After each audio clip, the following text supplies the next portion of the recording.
Así que continuamos con este momento en el que vamos a adorar a Dios estudiando su palabra. Indudablemente que esta lección de esta semana, por lo menos a mí me impactó y me llenó de alegría, porque uno que la ha leído, la ha estudiado a la Biblia en varias oportunidades, reencontrarse con el Génesis, que prácticamente en sus tres primeros capítulos está la base de todas las creencias fundamentales del cristianismo, y además es la base, podemos decir, que muestra a Cristo en el desarrollo de la historia de este mundo. Después de la caída de nuestros primeros padres, cómo nuestro Dios se ha preocupado y se sigue preocupando por cada uno de nosotros los humanos, compañeros. Así es. Y el estudio, el repaso de esta lección, ¿no es cierto?, semanal, de este estudio semanal que tenemos de la Biblia sistematizado, tiene como título La creación. Hace referencia a lo que tiene que ver con el Génesis, ¿no? El título justamente es La creación, el Génesis como pilar. Como pilar.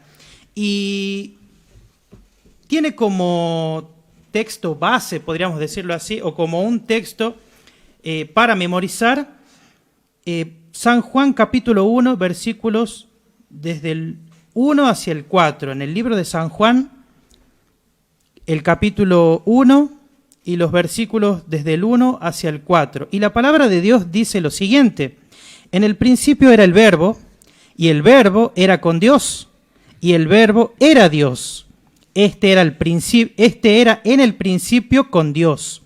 Todas las cosas por Él fueron hechas, y sin Él nada de lo que ha sido hecho fue hecho.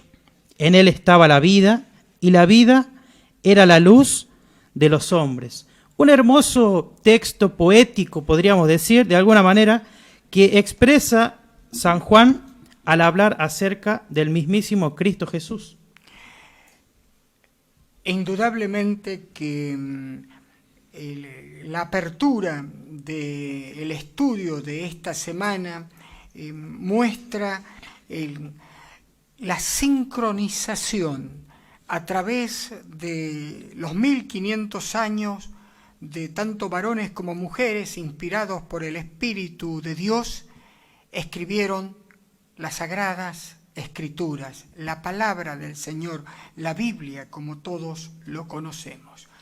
Podemos ir al desarrollo precisamente del estudio de esta semana, escuchando a la hermana Mari Pereira, que nos va a hablar precisamente de lo que dice el estudio en este día domingo. Muy feliz sábado, qué gusto encontrarnos para repasar juntos la escuela sabática. Veamos el día domingo, que se titula En el principio. Y leo Génesis 1:1, que dice así: en el principio creó Dios los cielos y la tierra.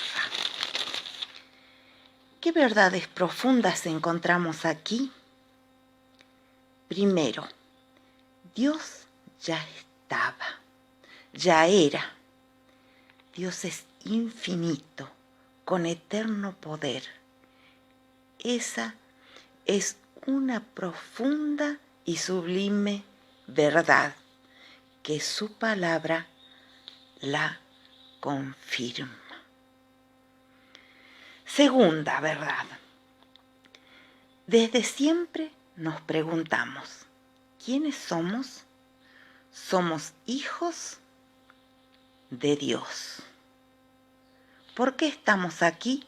Porque fuimos creados por Dios a su imagen. ¿Y cómo llegamos hasta aquí? También nos preguntamos.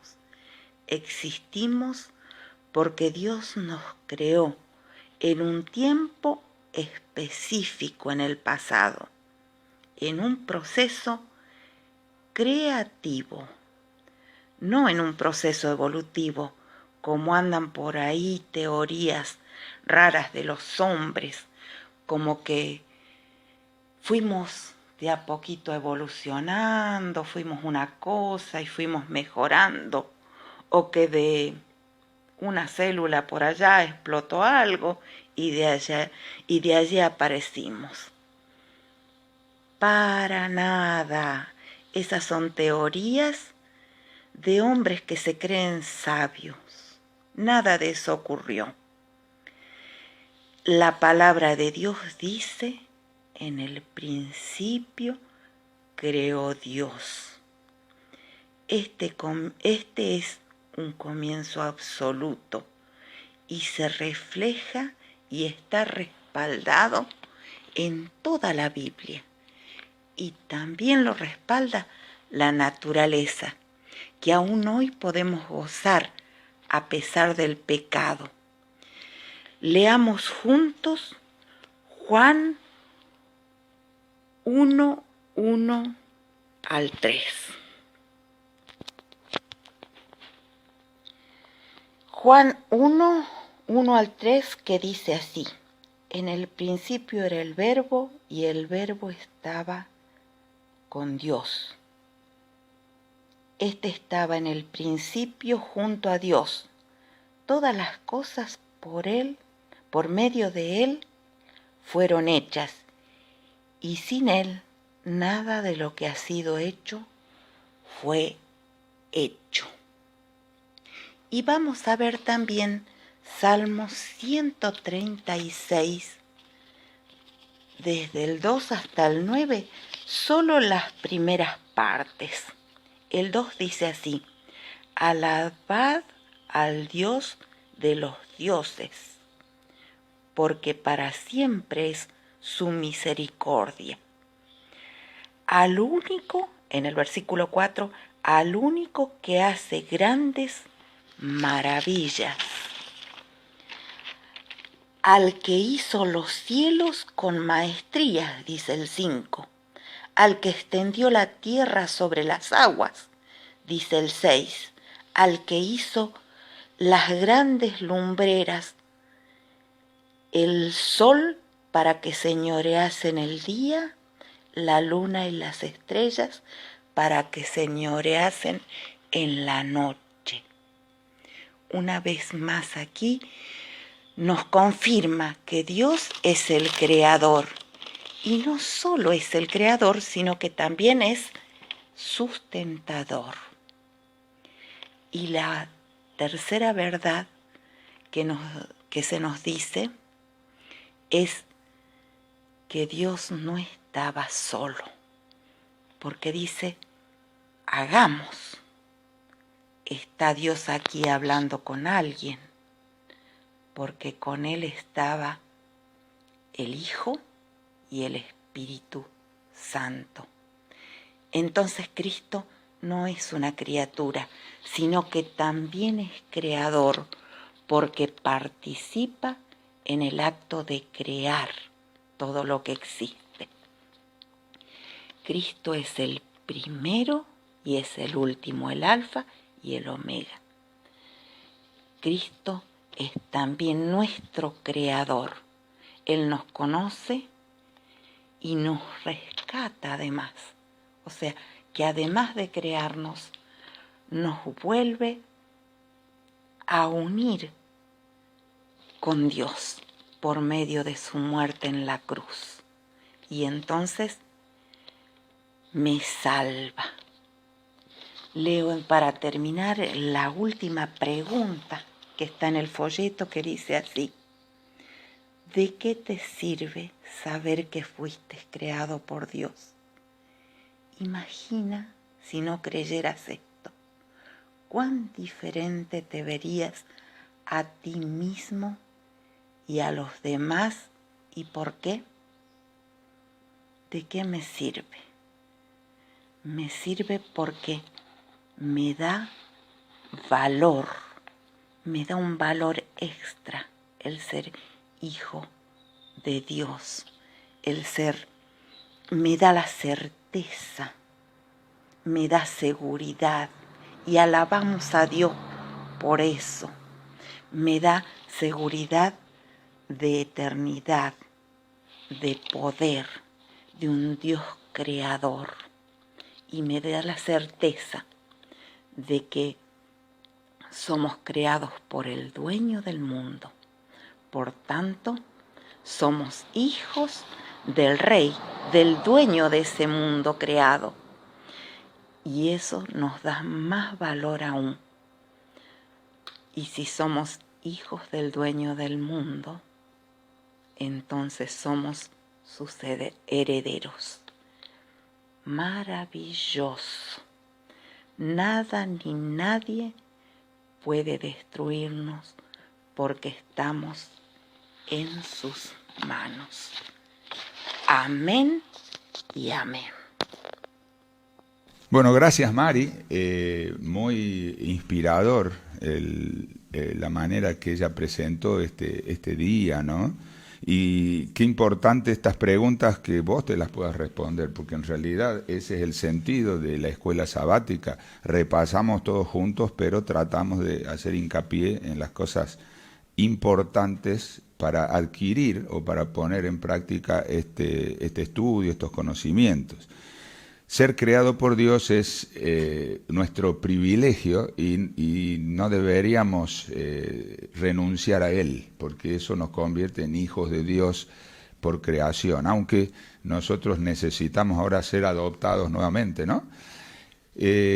Vamos a avanzar con el día lunes, los días de la creación. Sí, bueno, los días de la creación. Y me encanta esta porción de la escuela sabática porque de alguna manera las personas que desarrollaron este estudio hacen énfasis en que los días de la creación fueron exactamente 7 días y días literales. Cuando hablamos de días literales, estamos diciendo que fueron días conformados por 24 horas, días que contienen tanto partes que son diurnas como partes nocturnas, ¿no es cierto? El texto de Génesis dice, y fue la tarde y la mañana del día primero, y fue la tarde y la mañana del día segundo, la tarde y la mañana del día tercero, y así sucesivamente. Entonces, tenemos clara evidencia de que los días de la creación fueron días verdaderamente literales. Pero algunas corrientes del mundo, algunos pensamientos científicos, algunos pensamientos rebuscados, buscan la manera de explicar, de hacerle ver a la gente, de hacerle ver a distintas personas que esto no fue así. Sí, específicamente, y creo que vamos a aprovechar de que está nuestro pastor Raúl para que nos profundice en un texto que muchos de los seres humanos han encontrado para justificar el evolucionismo, en una parte donde dice que para Dios un día es como 1000 años. Bueno, en realidad es triste de alguna manera tener un Dios que necesita 1000 años para hacer lo que Él dice que hace en un día, o lo que puede hacer en un día, o bueno, en un instante, digamos, porque todo surge de su palabra, ¿no? O sea, Él habla y las cosas suceden, es lo que cuenta el Génesis. A ver, es una especie de contemporización con el evolucionismo ateo, ¿no es cierto? El evolucionismo ateo no reconoce a Dios, por supuesto, sino que reconoce al azar, reconoce el hecho de que, o sea, la premisa básica del evolucionismo es, lo único que hace falta es suficiente tiempo para que las cosas existan, se hagan. Y yo recuerdo que una de las cosas más elementales de la ciencia fue cuando Louis Pasteur demostró de que no existe la generación espontánea. O sea, la gente pensaba que si uno dejaba ropa sucia en un rincón, ahí aparecían las ratas. O sea, que se generaban las ratas, ¿no? Y cosas por el estilo. Así que la ciencia descubre que la generación espontánea no existe. No importa los 1000 años que vos dejés la ropa tirada en el piso. Quiere decir que yo prefiero creerle a Dios. Es lo que dice la Biblia, es un yom, un día literal de 24 horas compuesto por la tarde y la mañana, es decir, el período oscuro y el período de luz visible, diríamos, y eso es lo que ha hecho Dios. O sea, fue creando todos los elementos que componen nuestro mundo en esos 6 días, terminando el séptimo con la frutillita del postre, ¿no? Y qué importante es destacar que cuando sacamos de contexto un texto de la Biblia, podemos lograr el objetivo personal que cualquier ser humano tiene. El mismo Satanás, cuando lo ha tentado a Cristo, con un texto bíblico, sacándolo de contexto, lo tentó nada más ni nada menos que a nuestro Dios, el Señor Jesucristo. Claro, por eso nosotros desde nuestro lugar, desde aquí, desde estudios, ¿no es cierto?, desde nuestro pensamiento, siempre recomendamos a las personas estudiar la Biblia en un contexto, es decir, no guiarnos solamente de un solo versículo y acomodarlo a nuestras ideas o creencias, sino más bien leer una porción anterior y una porción posterior para tener un panorama de lo que el autor quiere decir, en qué momento está hablando, ¿no es cierto? ¿Qué es lo que quiere decir? ¿Qué es lo que quiere transmitir? ¿Desde dónde parte? La importancia de estudiar la Biblia en contexto. Y lo interesante también, estudiarla la Biblia con fe, que no es otra cosa que pedir el Espíritu Santo dirigiendo nuestras mentes, porque eso es lo que nos enseñó nuestro Señor Jesucristo, remarcó, porque el Espíritu Santo estuvo presente en la humanidad desde el comienzo. Ahora, es interesante porque no tiene sentido creer en un Dios chiquito y necesitamos creer en un Dios grande, porque piensen ustedes que cuando Jesús vuelva, lo que va a hacer es, en un abrir y cerrar de ojos, dice la palabra de Dios, transformarnos en lo que Él había pensado desde el principio, es decir, seres con un cuerpo preparado para vivir para siempre y con una mente completamente relacionada o integrada a Dios. Que ese tema en sí es lo que estamos haciendo ahora, estamos aprendiendo a estar en comunión permanente con Dios. Pero es un problema porque si no creemos en la creación, tampoco podemos creer en la recreación. O sea, ¿cómo creeríamos en ese Dios que va a venir y va a hacer todo nuevo? Sería imposible. Así que es muy importante entender que la creación y la recreación podríamos decir, implica o requiere el mismo poder. Entonces, si ponemos en duda uno, estamos poniendo en duda el otro también. Seguimos en el desarrollo de este estudio de la semana. Hemos estudiado con la hermana Mari Pereira el primer día de la semana, el día domingo.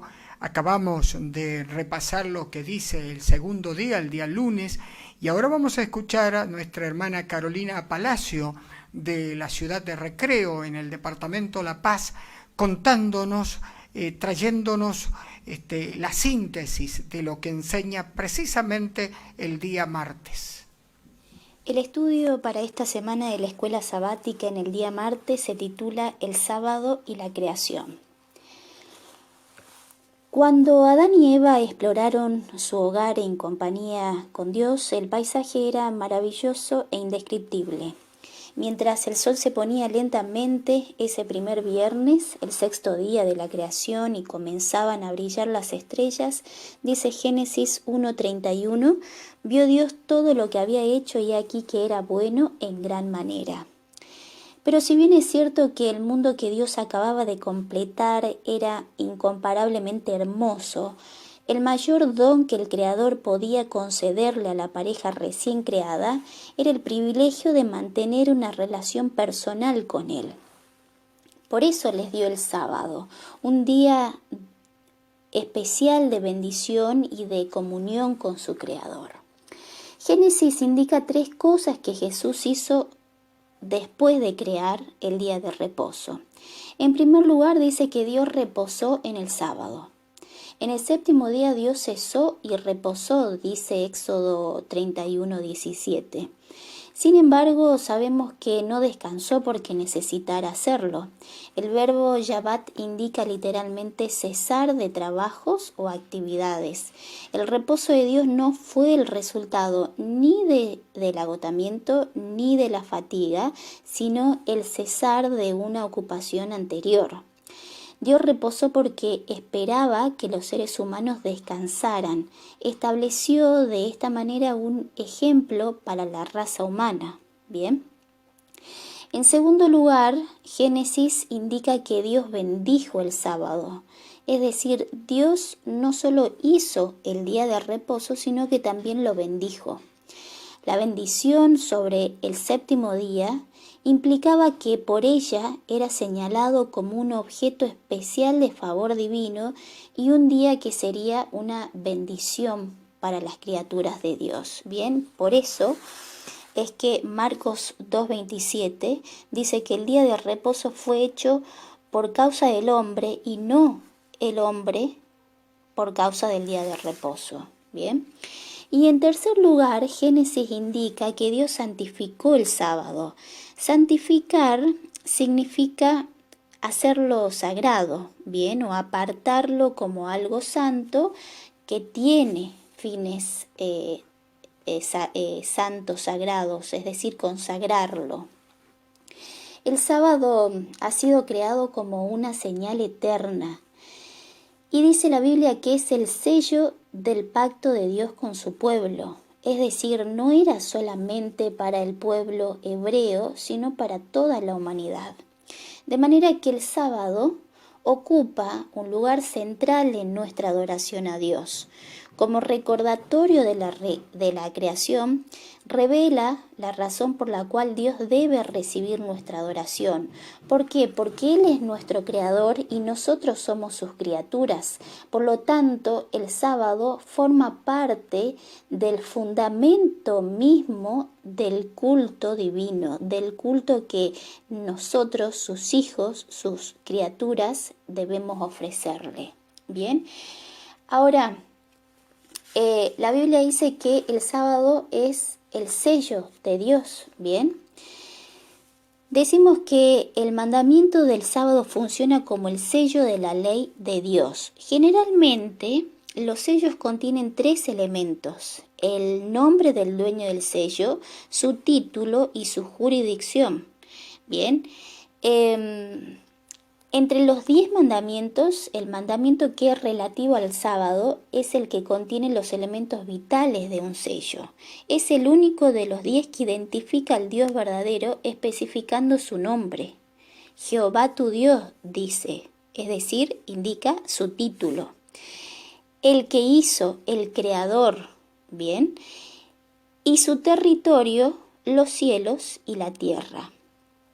Por cuanto únicamente el 4º mandamiento muestra con autoridad por quién fueron dados esos 10 mandamientos, es decir, contiene el sello de Dios incluido en su ley y como evidencia de su autoridad y de su obligatoriedad. Bien, este mandamiento divide a la semana en 2 partes.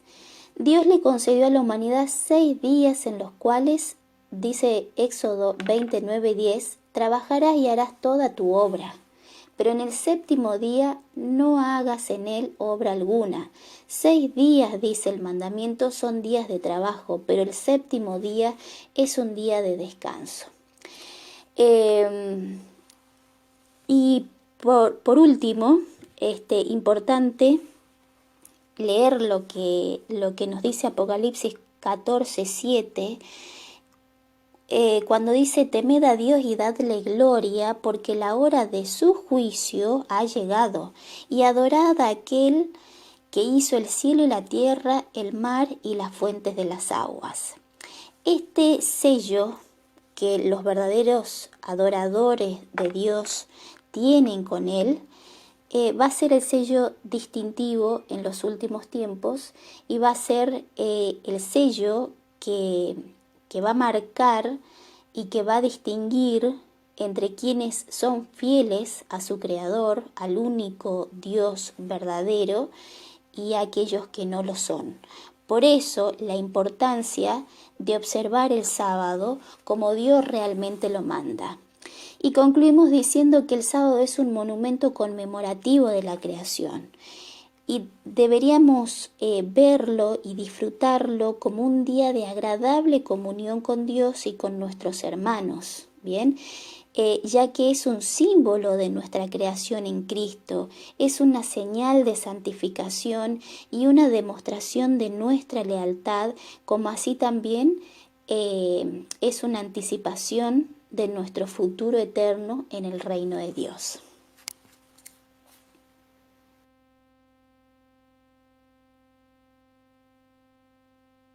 Estábamos escuchando precisamente a la hermana Carolina Palacio de la iglesia de Recreos en el departamento La Paz, y qué importante lo que la hermana marcaba en cuanto al sello de Dios. El sello de Dios que lo marcó desde la creación, lo reafirmó cuando le entrega a Moisés la tabla de piedra, las 2 tablas de piedra con los 10 mandamientos, y que también este sello de Dios va a ser un tema sumamente importante. Prácticamente va a dividir 2 grupos previo a la venida de nuestro Señor Jesucristo, que es inminente. El triple mensaje angélico de Apocalipsis 14 hace referencia y hincapié. El mensaje está dedicado o dirigido directamente al remanente de Dios de los últimos tiempos, ¿sí? En este caso podemos ver que el remanente de Dios es el que hace la voluntad de Dios, es el que obedece a Dios, es el que adora a Dios. Y cuando hacemos la voluntad de Dios quiere decir que nosotros obedecemos lo que Dios manda, lo que Dios nos dice que tenemos que hacer. Y el sábado no está exento de esto. El sábado es parte de los mandamientos de Dios, y por ende el remanente de Dios del último tiempo es aquel que guarda el sábado. Y de paso es uno de esos mandamientos activos, ¿no? La mayoría de los mandamientos dicen no, no, no, no, pero guardar el sábado es algo activo, es algo positivo. Y como vimos, el sábado proviene de la creación, o sea que yo sepa, Adán no era judío, ¿no es cierto? Adán fue el padre de toda la humanidad, Eva tampoco, obviamente, y ellos guardaron ese primer sábado juntamente con Dios en forma, diríamos, presencial. No sabemos cuántos sábados compartieron, no sabemos cuándo pecó Eva, cuánto tiempo pasó desde esa semana de la creación hasta ese día donde la humanidad comienza a transitar la rebelión. Pero como no podía ser de otra manera, la rebelión se nota en muchas maneras. Una de ellas es esta justamente, desconocer a Dios como creador. Y si ustedes lo piensan bien, por allí empezó, ¿no? Cuando Dios le dijo a Eva que no tocara de ese árbol, que no se acercara y no comiera el fruto, eso era el título de propiedad de Dios en aquel momento. Hoy, o al final del tiempo, sobre todo cuando estemos próximos a que Jesús venga, y estamos muy próximos, el título de propiedad de Dios es el sábado, es decir, es reconocerlo a Él como el dueño de la creación y el dueño, en definitiva, también de mi vida, de mi ser y de todo lo que yo tengo y al final lo que soy. Así que recordemos ese sello, que el sábado sería un aspecto visible que es el sello de propiedad de Dios sobre los que lo aceptamos, en este caso ya no como creador, sino también como redentor, como el que dirige nuestra vida, nos lleva de manera automática a este tema de guardar el sábado y de formar parte de la familia de Dios en el cielo y en la tierra. La bendición de Dios para con el sábado, en la misma creación. Y otro detalle importante a tener en cuenta, el matrimonio en la creación también recibió la bendición. Y es el tema del que nos va a hablar ahora nuestra amiga, nuestra hermana Andrea Susi, precisamente relacionado al cuarto día de la semana, que es el miércoles. Buenos días para toda la audiencia, espero que tengan un bendecido sábado. El tema que vamos a ver ahora trata acerca de la creación y el matrimonio. En estos últimos años hemos podido ver grandes cambios en cuanto a qué considerar y cómo considerar el matrimonio. Ustedes se habrán fijado que en muchos países, como en el nuestro, se aprueban diferentes tipos y maneras de contraer matrimonio, entre ellos el casamiento igualitario, todas diferentes a lo que Dios había establecido desde un principio entre un hombre y una mujer. Y se ha producido un cambio sustancial en el seno de la estructura familiar. Pero vamos a ver en el origen, ¿qué es lo que Dios había querido para el hombre y la mujer? Él en el sexto día llega al punto cúlmine creando al hombre y a la mujer, y celebrando maravillosamente el primer casamiento. Como dice, si me acompañan en Génesis capítulo 1, versículo 27 y 28, y creó Dios al hombre a su imagen, a imagen de Dios lo creó, varón y hembra los creó. Los bendijo Dios y les dijo, fructificad y multiplicaos, llenad la tierra y sometedla, ejerced potestad sobre los peces del mar, las aves de los cielos y todas las bestias que se mueven sobre la tierra. El capítulo 2, versículo 22 al 24 dice, de la costilla que Jehová Dios tomó del hombre, hizo una mujer, y la trajo al hombre, y dijo entonces a Adán, esta sí que es hueso de mis huesos, y carne de mi carne, será llamada mujer, porque del hombre fue tomada. Por tanto dejará el hombre a su padre y a su madre, se unirá a su mujer y serán una sola carne. Y aquí hay varios puntos muy interesantes para destacar. Primero, el Señor dijo, hagamos al hombre a nuestra imagen, conforme a nuestra semejanza. La deidad, tres personas diferentes, un solo Dios verdadero, en una relación de amor mutuo, crea la relación humana del matrimonio. Esto es maravilloso. Punto 2 a destacar. A imagen de Dios los creó, nos dice su palabra, varón y hembra los creó. Aquí vemos que el matrimonio requiere que el hombre deje a su padre y a su madre y se una a su mujer y sean una sola carne. Punto 3, también muy interesante. Teniendo en cuenta esta última premisa de que se unan y sean una sola carne, dice Mateo capítulo 19, versículo 6, lo que Dios unió, no lo separe el hombre. Y por último, los que creemos en la palabra del Señor, debemos con firmeza y fidelidad asumir una postura con respecto a los principios bíblicos del matrimonio. Que Dios los bendiga mucho en este día sábado.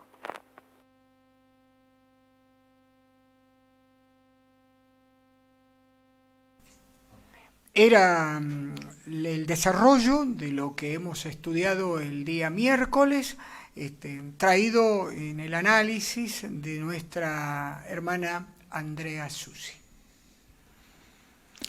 Así es. Justamente haciendo referencia a lo que es al matrimonio, una institución que Dios mismo bendijo, como lo mencionaba Andrea, Dios bendijo el matrimonio. Dios le dijo, fructificad, la tierra, o sea, a lo largo de toda su extensión, de alguna manera le dijo, colmen la tierra. Esto no se puede dar de ninguna manera cuando los matrimonios no son conformados por un hombre y una mujer. Y estoy notando algo que el autor omitió, espero que no sea voluntario, ¿no? Pero las instituciones que vienen de la creación, nosotros solemos decir que son el sábado y el matrimonio. Así es. Y nos olvidamos del trabajo.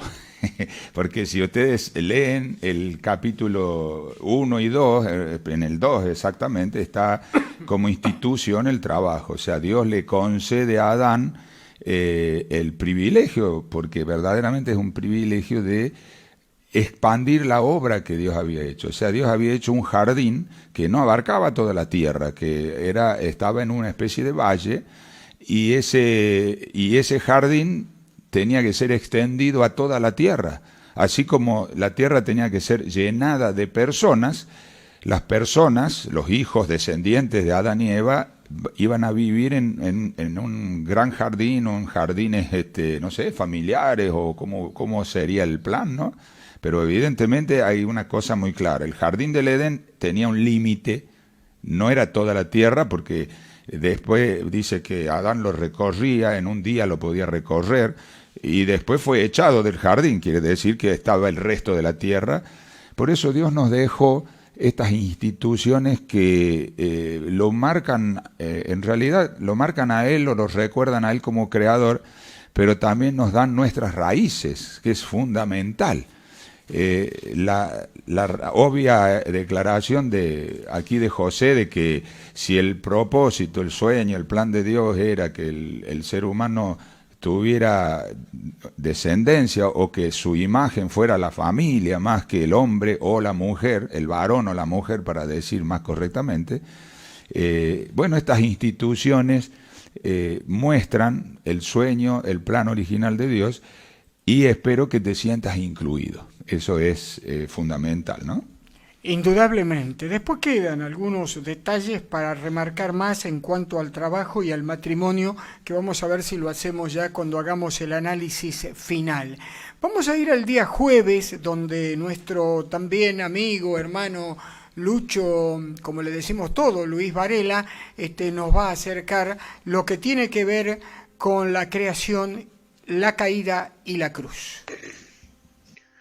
Feliz sábado, hermanos. Otra vez nos encontramos, bueno, a la distancia, pero bueno, lo mismo vale para que podamos aprender más de la palabra de Dios.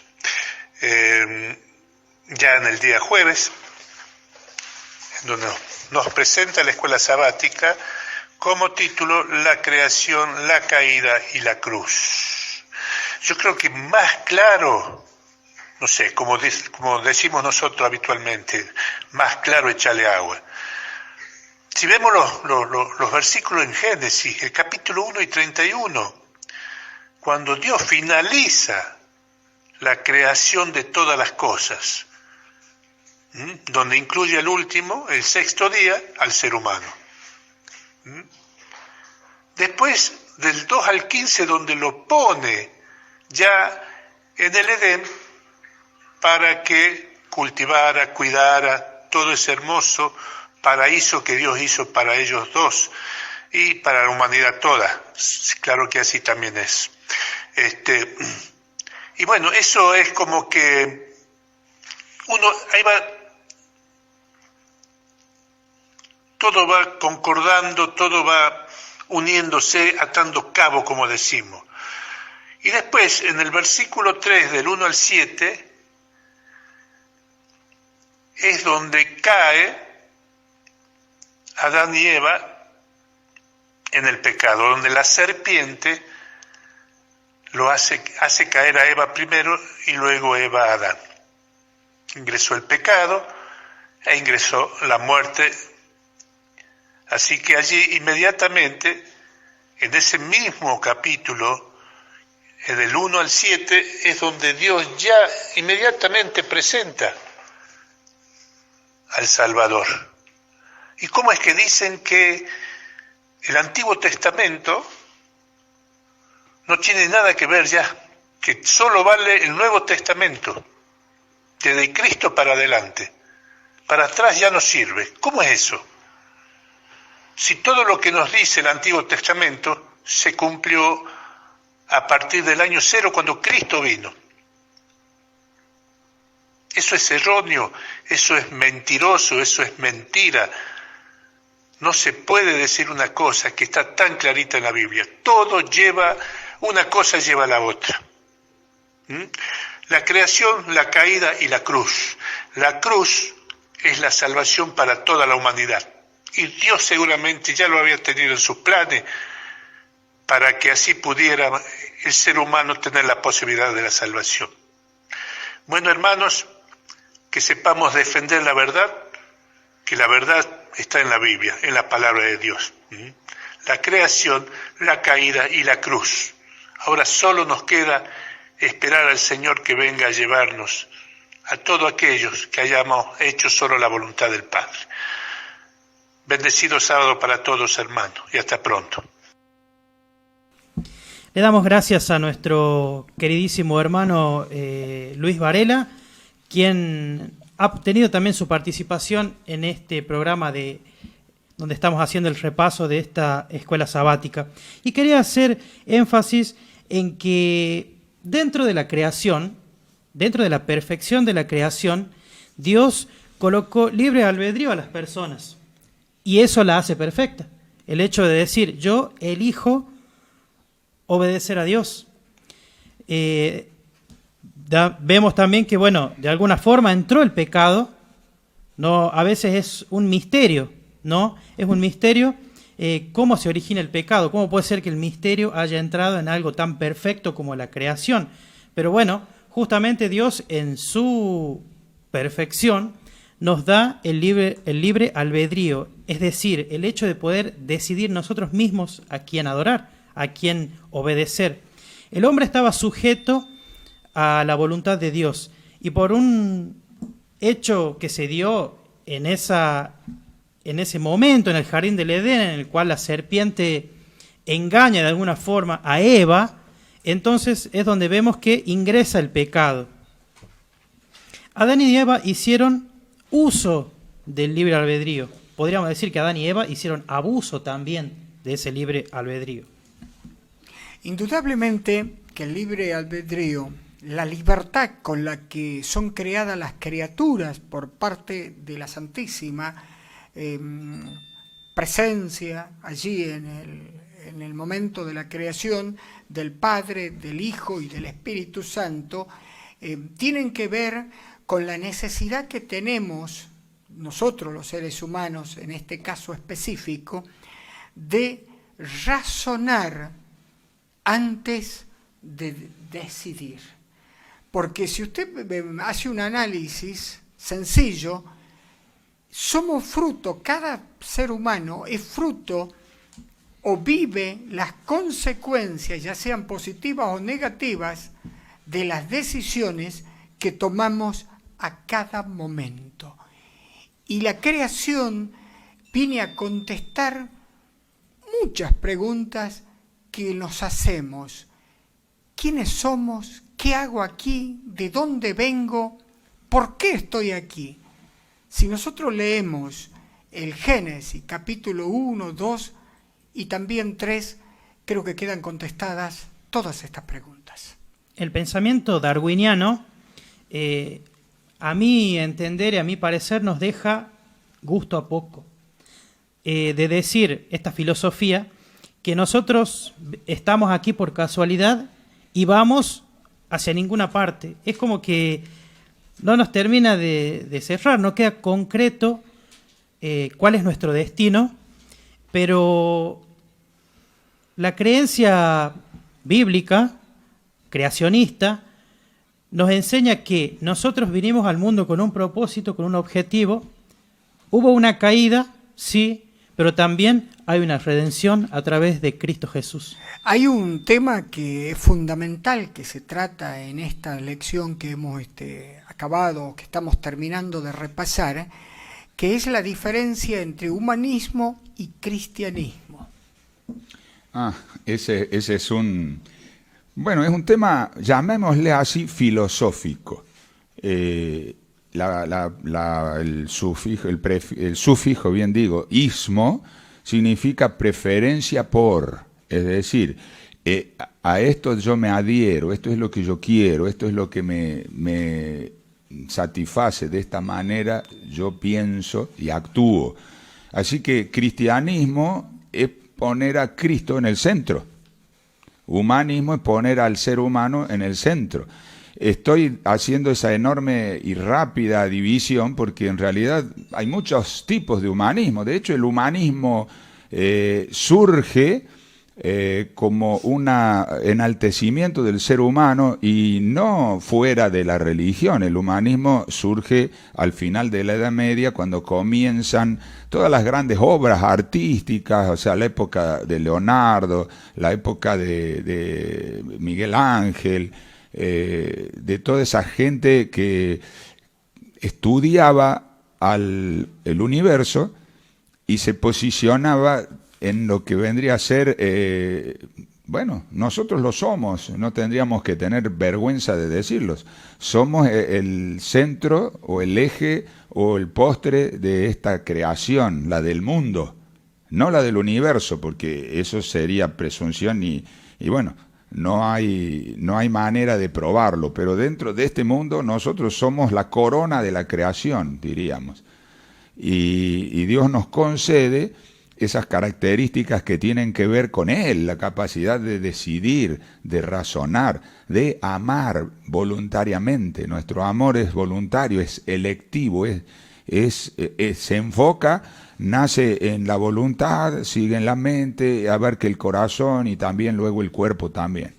Pero entonces, ¿y los otros ismos? Porque digo, existió o nació el humanismo de esa época, y de ninguna manera dejaba aparte a Dios, pero luego surge el humanismo ateo, y en definitiva el humanismo cree que el ser humano es el que puede resolver todos los problemas, que el ser humano es el centro del universo, y nosotros creo que cuando estudiamos lo muy grande o lo muy chico nos damos cuenta que no somos nada, y que sí, en nosotros hay una complejidad tan enorme que podría compararse al universo entero, ¿no? Dicen que la mente del ser humano es algo tan complejo como el universo entero en sí misma. Así que hay una grandeza enorme en el ser humano, pero es una grandeza que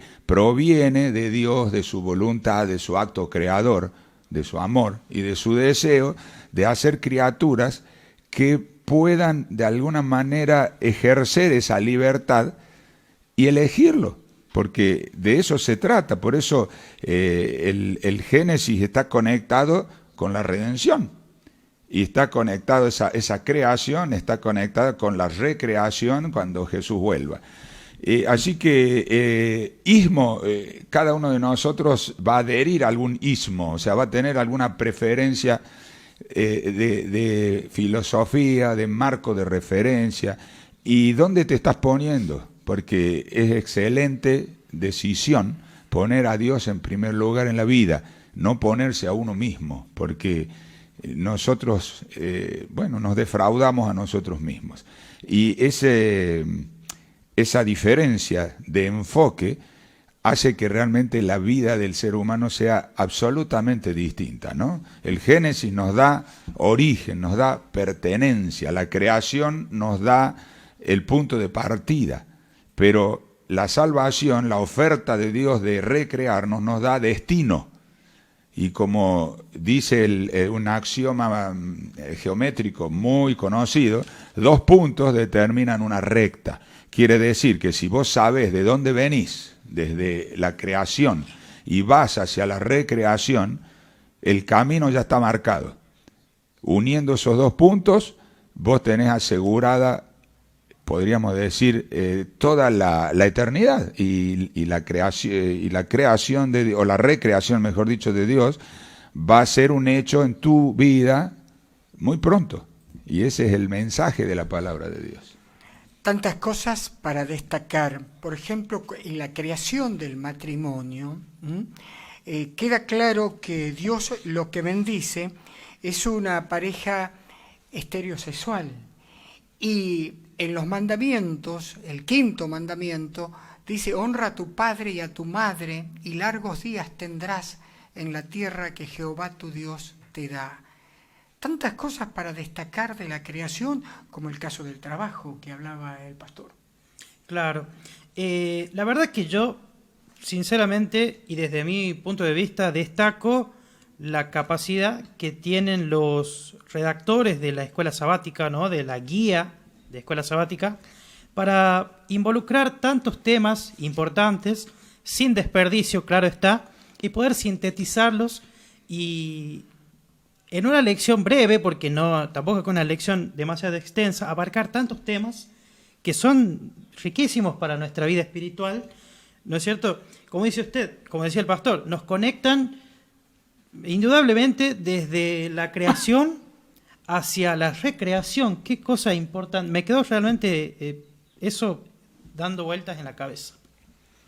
Y bueno, como se deja ver todo lo que surge del plan original, sí, es probable de que la postura de la Iglesia, que en realidad la postura de la Biblia, en los términos modernos, es anticuada, ¿no es cierto? O sea, sí, esa sería la palabra, pero no dogmática. O sea, nosotros no podemos imponer a los demás que hagan la voluntad de Dios, porque ni siquiera Dios lo hace. Claro, por supuesto. Entonces, la libertad, la persona la puede utilizar porque fue un regalo de Dios. Aunque diga, no creo en Dios, está usando la libertad que Dios le dio, curiosamente, ¿no? Y lo mismo con las demás cosas. O sea, hay gente que en vez de trabajar se decide a robar, y algunos hasta orgullosamente dicen que ese es su trabajo, ¿no? Pero evidentemente nosotros estamos enfocando necesidades legítimas o queriendo conseguir cosas que Dios puso en el ser humano. O sea, Dios puso la necesidad de la compañía, y a veces elegimos la compañía de una manera antibíblica o en contra de la voluntad de Dios, como un trabajo también en contra de la voluntad de Dios, como la necesidad del reposo y de recargar nuestras baterías espirituales, porque aún el ateo es espiritual, o sea, tiene su dimensión espiritual, y capaz que la recarga en medio de la naturaleza, la recarga escuchando música, de las maneras que uno puede alimentar el espíritu. Pero Dios quiera que vos entiendas, que todos entendamos y que aceptemos en ese aspecto, lograr conseguir todas esas cosas tan hermosas, tan legítimas, que vienen desde la creación, y que en definitiva nosotros podemos satisfacerlas legítimamente, es decir, conforme a la voluntad o la palabra de Dios, o ilegítimamente, porque Eva puso como excusa para comer que tenía hambre, para comer el árbol, ¿no?, para pecar. La excusa fue: tengo hambre, está lindo, y voy a ser mejor persona, ¿no? Porque ella quería ser como Dios. Era todo un engaño, y finalmente un autoengaño, porque la manera de alimentarse estaba muy clara en los órdenes de Dios, y el disfrutar de lo hermoso también, y por supuesto lo mismo, llegar a ser como Dios. Era un desafío y algo que legítimamente nosotros podemos anhelar, ese crecimiento, esa capacidad de comprender mejor, más y mejor nuestro entorno, y en definitiva nuestra razón de ser y nuestro destino. Así que, hermosa lección, que en realidad es una primera parte. Es una primera parte. Tiene parte 2. Tiene parte 2. Pero son 11 menos cuarto, Oscar. Sí, yo quiero dejar un pensamiento que es clave en el plan de salvación de nuestro Dios. Nuestro Dios no discrimina a nadie. El Señor Jesús vino a buscar lo que se había perdido, palabras textuales de nuestro Redentor. Y porque muchos nos están escuchando y decir, bueno, pero Dios me está discriminando. Yo en el estado que estoy, lo que yo hice, ya no me puedo volver atrás. Sí se puede volver atrás. Isaías, uno de los tantos versículos de llamado y que nos da valor por tantos errores que hemos cometido. Porque el mismo Señor Jesucristo, una vez alguien le dijo, bueno, y él dijo, ¿por qué me dices bueno? No hay ni uno bueno. Él era plenamente hombre, Jesús, porque también hay que destacar, cuando estuvo acá en la tierra el Señor Jesús, nunca usó su divinidad, fue plenamente hombre. Y él en esa oportunidad dice, ¿por qué me dices bueno? No hay ni uno bueno, solamente mi Padre que está en los cielos. En Isaías capítulo 1 dice, no importa en el estado que estés, no importa lo que hayas hecho. En algunas versiones dice, vení, trae tus crímenes y pongámonos a cuenta. Vení con los problemas que tengas y pongámonos a cuenta. Y otro versículo que es importante tenerlo en cuenta es las palabras del Señor Jesucristo cuando dice, el que escucha mi palabra, el que escucha las palabras de mi Padre y las pones en práctica, lo compararé con aquel hombre prudente que construye su casa